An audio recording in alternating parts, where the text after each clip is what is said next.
Bismillahirrahmanirrahim. Assalamualaikum warahmatullahi wabarakatuh. Hadirin wal hadirat, sanak saudaraku dari Sabang sampai Merauke. Semoga semua selalu dalam keadaan sehat dan kita berdoa semoga kita terhindar dari perbuatan-perbuatan yang dimurkai oleh Allah Subhanahu wa taala. Maka firman Allah Subhanahu wa taala, Bismillahirrahmanirrahim. Ya ayyuhalladzina amanu qu anfusikum wa ahlikum naro. Hai orang-orang yang beriman, jauhkanlah dirimu dari siksa api neraka. Jauhkanlah dirimu dan keluargamu dari siksa api neraka. Dalam hal ini adalah kita sebagai pemimpin keluarga sudah diwajibkan oleh Allah Ar-rijalu qawwamuna 'alan nisa, bahwa kita adalah pemimpin bagi kaum perempuan dan kita sekaligus sebagai pemimpin keluarga yang mempunyai kewajiban untuk membawa keluarga besar kita itu bisa mendapatkan surganya Allah, dan seorang pemimpin keluarga dapat membawakan dirinya dan keluarga besarnya terhindar dari siksa api neraka. Masih bersama saya Asos Prof. Dr. Yulian Azhari, SOC SHMH, untuk mengajak kepada semua jamaah dari seluruh dunia. Kita melihat fenomena yang ada pada bumi persada ini, bumi pertiwi ini, yaitu permasalahan-permasalahan yang terjadi pada public figure. Dalam hal ini kenapa kita kaji semua fenomena-fenomena yang terjadi di public figure, karena mereka itu selalu diiringi oleh fans-fansnya ya, banyak sekali fansnya di seluruh dunia, bahkan mereka mengawal dan memperhatikan, sehingga kalau kita membahas public figure yang mempunyai kendala akan banyak sekali followernya dan akan banyak sekali pengikutnya, sehingga secara tidak langsung, tidak terpaksa, pada para jemaah semua dapat mengikuti saran, masukan, dakwah dan doa kita bersama. Seperti yang terjadi di kasus Inara, ya, Inara Rusli, seorang public figure, dengan Insanul Fahmi, ya, mereka telah menikah siri. Sebenarnya pernikahan itu dikatakan sah apabila ada wali, ada saksi, ada kedua mempelai, baik mempelai laki ataupun mempelai perempuan, itu sudah sah, insya Allah ya, dari sisi agama. Tetapi kenapa pernikahan sirih ini, jumhur ulama mengatakan, ada sebagian ulama bahkan memberikan keterangan, berpendapat yaitu pernikahan siri itu haram atau tidak boleh, karena dampak dari pernikahan siri banyak sekali terjadi ketimpangan-ketimpangan yang tidak sesuai dengan ajaran Islam, seperti kawin kontrak, kawin mut'ah, itu banyak menyengsarakan. Yang selalu dirugikan itu adalah kaum perempuan. Begitu juga pernikahan siri, selalu kaum perempuan yang terugikan, yang tersakiti.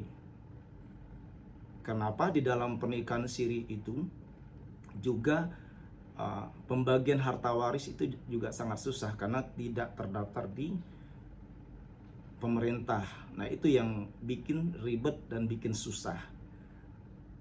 Wahai para sahabat semua, dimanapun berada, marilah kita untuk berpikir jernih, kaum perempuan dan juga bapak-bapak juga jangan terlalu gampang atau jangan menghindarilah perbuatan ini, pernikahan siri itu, karena ada beberapa kegiatan atau tingkah laku yang dibenci oleh Allah Subhanahu wa taala, diantaranya itu syirik, mempersekutukan Allah, itu tidak ada ampunan dan tidak ada duanya, itu pasti akan menjadi puntung neraka. Karena neraka, orang-orang yang percaya kepada bebatuan, orang percaya kepada kekuatan zat selain Allah atau mempercayai mitos, itu orang-orang yang menjadi penghuni neraka yang pertama kali.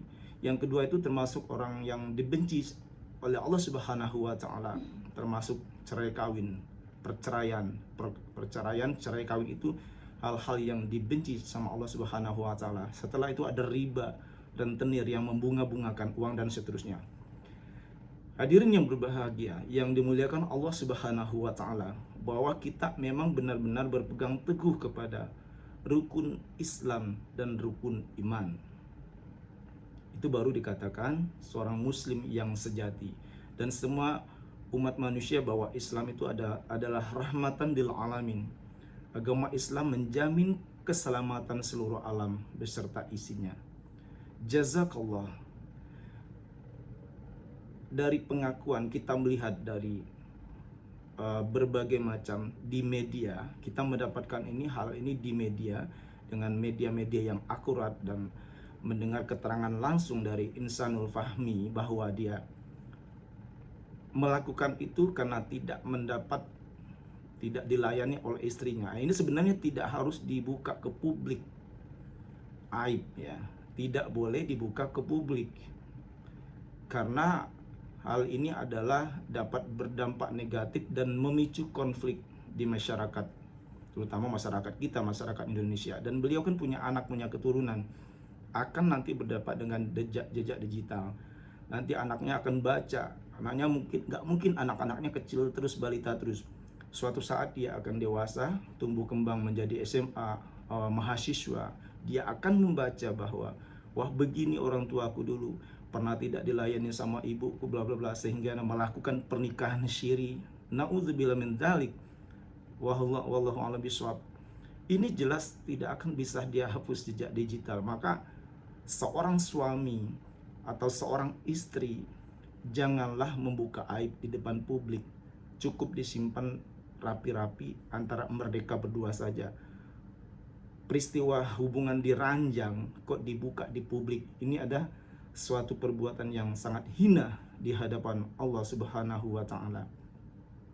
Karena Allah telah berfirman di dalam Al-Qur'an, dan semua ulama sering banget menyampaikan berkali-kali ayat ini.